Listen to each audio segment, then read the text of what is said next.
हर इंसान की यही जिज्ञासा रहती है कि आने वाले समय में उसके साथ क्या होने वाला है और उसे वो जान ले। इसी सवाल के जवाब के चक्कर में लोग पंडित, बाबाओं और ज्योतिषियों के चक्कर में लगे रहते हैं। हालांकि थोड़े से प्रयास से इंसान खुद ही अपने बारे में जान सकता है। भविष्य में उन्हें किन चीज़ों का सामना करना पड़ सकता है, इसका पता वह है खुद ही अपने सिक्स सेंस से लगा सकता है। दोस्तों, सिक्स सेंस इस शब्द के बारे में आपने अपनी ज़िंदगी में कई बार सुना होगा। लेकिन क्या आपको पता है कि आखिर यह सिक्स्थ सेंस होता क्या है और यह किस तरीके से काम करता है? तो दोस्तों, आज इस वीडियो में हम इसी विषय के बारे में बात करने वाले हैं। दोस्तों, जैसा कि हम जानते हैं कि हमारे शरीर में 5 इंद्रियाँ होती हैं, जिनमें आँख, कान, जीभ, नाक और त्वचा शामिल होती है। इसके अलावा दोस्तों, एक सेंस इंसान में मौजूद होता है जिसे देखा नहीं जा सकता। इसे हम केवल महसूस कर सकते हैं और इसी को सिक्स्थ सेंस कहते हैं। ज़िंदगी में कई बार आपने भी इस चीज़ को फ़ील किया होगा कि भविष्य में होने वाली किसी घटना का अंदेशा आपको पहले से ही हो जाता है। ऐसा सिर्फ हमारी सिक्स्थ सेंस के कारण ही होता है। यह हमें जीवन में होने वाली चीज़ों के प्रति आगाह करता है। ऐसा नहीं है कि सिक्स्थ सेंस कुछ खास लोगों में ही होता है, बल्कि वैज्ञानिकों की माने तो यह हर इंसान के अंदर मौजूद होता है। ये शरीर में मानसिक चेतना से जुड़ा होता है। हमारे कपाल के नीचे एक छोटा सा छिद्र पाया जाता है। यह वही छिद्र है जहाँ से सुषुम्ना नाड़ी रीढ़ से होती हुई मूलाधार तक जाती है।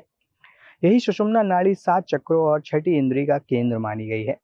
ऐसा माना जाता है कि सिक्स्थ सेंस शिथिल रूप में होती है।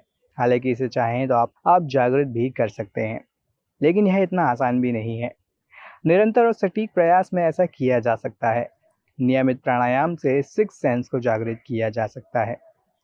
इसके लिए सबसे पहले दोनों बाहों के बीच ध्यान केंद्रित करें।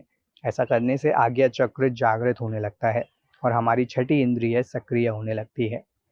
इसके अलावा आप चाहें तो आंख बंद कर एक एक कर अपने शरीर के सभी अंगों पर ध्यान केंद्रित कर सकते हैं। इस दौरान उन अंगों में होने वाली तमाम शारीरिक क्रियाओं को महसूस करने की कोशिश करें। कुछ देर तक ऐसा करने से आपको लगेगा कि आपके शरीर के सभी अंग शिथिल हो चुके हैं। नियमित रूप से ऐसा करने पर इंसान अपनी छठी इंद्री को जगा सकता है और खुद अपने आने वाले दिनों की भविष्यवाणी कर सकता है। वैज्ञानिकों ने भी इस बात को स्पष्ट करते हुए कहा है कि छठी इंद्री की बात करना कल्पना मात्र नहीं है, बल्कि एक वास्तविकता है जो हमें भविष्य में होने वाली घटनाओं का पूर्वाभास कराती है। जैसा कि हमने पहले कहा था, हम सभी के पास छठी इंद्री होती है, लेकिन हम अपने चारों ओर के शोर के कारण इससे जुड़ नहीं पाते।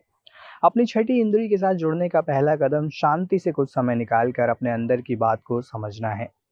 इसके अलावा दोस्तों, आप कुछ तरीकों को भी अपना सकते हैं जो कि हम आगे वीडियो में बताने वाले हैं। तो दोस्तों, इन तरीकों में पहला तरीका होता है मेडिटेशन का। यह आपकी छठी इंद्री को जागृत करने का सबसे आसान तरीका है। मेडिटेशन दिमाग को शांत करता है और इससे आपको अपने अंदर की आवाज़ सुनने में मदद मिलती है। वहीं एक और तरीका है जिसको हम बोलते हैं त्राटक। यह आपकी छठी इंद्री को जागृत करने का एक और आसान तरीका है। कोई भी वस्तु जैसे कि एक मोमबत्ती, गेंद या एक दीपक को ले लें और जब तक आप बिना पलक झपकाए इसे देख सकते हैं तब तक उसको देखें। रोज इसका अभ्यास करने से आपकी छठी इंद्री को जागृत होने में मदद मिलती है। कुछ और उपायों की बात करें तो दोस्तों, अगला जो उपाय है वो है अपनी अंदर की आवाज़ को सुनने की कोशिश करना। आपको अपने मन की अनदेखी करने से रोकने की आवश्यकता है। कई बार ऐसा भी हो सकता है कि आपको लगता है कि कुछ गलत है या आप जिस व्यक्ति से बात कर रहे हैं उसके इरादे गलत हैं। अगर आप इस तरह का कोई भी खतरा महसूस करते हैं तो उसके अनुसार कार्य करें और अपने दिमाग द्वारा दिए गए ऐसे अलर्ट को कभी भी अनदेखा ना करें। इसके अलावा प्रकृति के नज़दीक जा सकते हैं। हम सभी अपने कामों में इतना बिजी हो जाते हैं कि प्रकृति की सुंदरता का आनंद लेने के लिए कुछ समय बिताना हमारे लिए मुश्किल हो जाता है। बस प्रकृति के साथ होना, बगीचे में घूमना और सुंदर फूलों को देखना, पक्षियों को चहकते हुए सुनना हमें खुद से जुड़ने का मौका देता है। इसी में एक और तरीका है जो कि है प्राणायाम करने का। प्राणायाम दोस्तों एक और एक्टिविटी है जो आपको छठी इंद्री को जागृत करने में मदद करती है। जब आप प्राणायाम करते हैं तो हवा ब्रेन तक पहुंचती है और यह आपकी छठी इंद्री को मजबूत करने में मदद करती है। तो दोस्तों, ये कुछ ऐसे तरीके हैं जिनका अभ्यास करके आप अपनी छठी इंद्री को यानी कि सिक्स्थ सेंस को एक्टिवेट कर सकते हैं और ऐसा करने से आपको भविष्य में होने वाले सभी चीज़ों के पूर्वाभास होने शुरू हो जाते हैं। आप चाहें तो इन सभी अभ्यासों का प्रयोग कर सकते हैं, फिर आप इनमें से कुछ का चुनाव करके भी इनका अभ्यास कर सकते हैं।